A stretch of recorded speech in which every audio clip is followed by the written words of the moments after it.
Alabama's Secretary of State is warning the public tonight about a potential misinformation texting campaign. It started this weekend, and Secretary John Merrill says think twice before giving out information to a third party.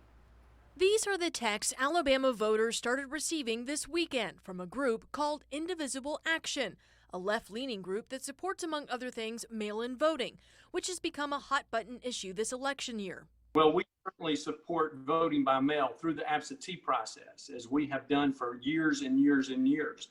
Now, we are not interested in universal vote by mail because that is an item that is being promoted that Alabama is not ready for. As a matter of fact, no state in the union is ready for it except for the 5 states that have already adopted it. And if you contact the Secretaries of State in Oregon, in Washington, or Colorado, they will tell you that your state needs to be in a 5-year planning stage in order to adopt that as an option.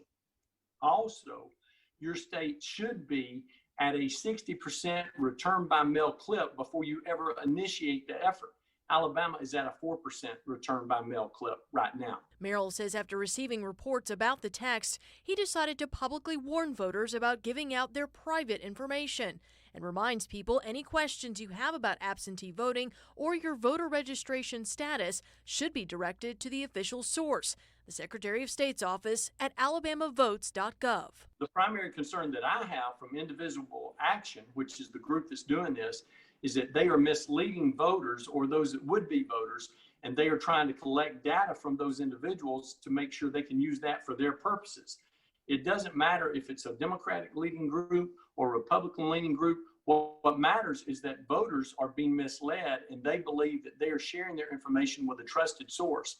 The only trusted source in the state of Alabama in order to verify your voter registration information is the Office of the Secretary of State.